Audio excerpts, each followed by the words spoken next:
second main question.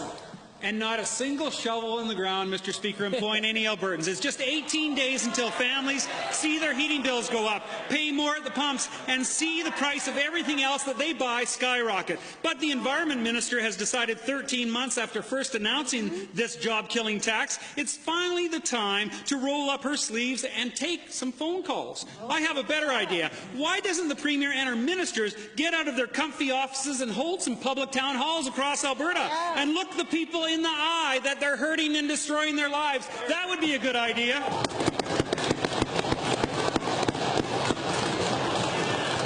Well, interestingly, Mr. Speaker, it is actually the case. I'm not quite sure what the member opposite was doing, but before we introduced the Climate Leadership Plan, there was actually a number of public consultations on the matter, but he must have missed them. That being said, Mr. Speaker, with respect to the renewable energy that our program will produce, 7,200 jobs. With respect to our tax credit program, 9,000 jobs. And interestingly, Mr. Speaker, in just the last couple of weeks, we have heard oil and gas companies announce billions and billions of dollars of increased capital investment just next year, Mr. Speaker.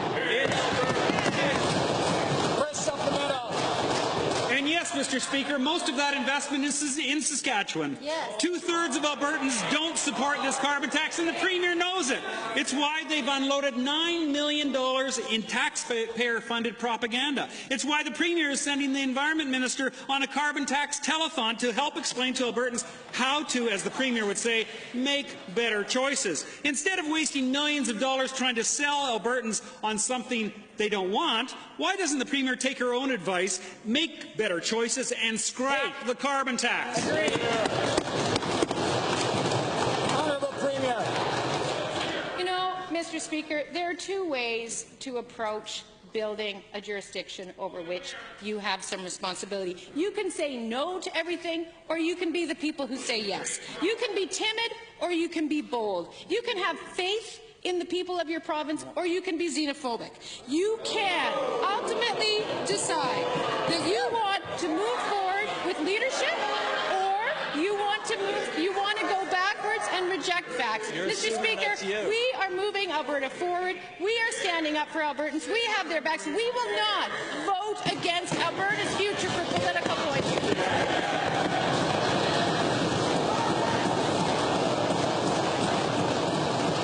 Please. I think we're on second supplemental.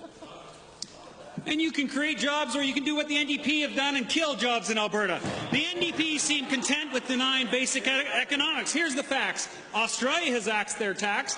France has axed their tax, and now the United States will be cutting their business taxes and their income taxes and will have no carbon tax. Mr. Speaker, they will be more competitive in attracting investment, and that only hurts Alberta. This is a big deal. This is not a joke. This is a carbon tax that will hurt people's lives. Why does the Premier think Alberta should pay a carbon tax when none of our major competitors across the world will be paying a carbon tax? Well, interestingly, Mr. Speaker, one of the folks from whom the many of the members opposite take great inspiration just nominated a Secretary of State who made the following statement, quote, "At ExxonMobil, we share the view that the risks of climate change are serious and warrant thoughtful action," end quote. Quote, "We have long supported a carbon tax as the best policy of those being considered," Mr. Speaker. That is the statement of the nominated Secretary of State for our neighbours to the south. The folks next over there should maybe do a bit of research.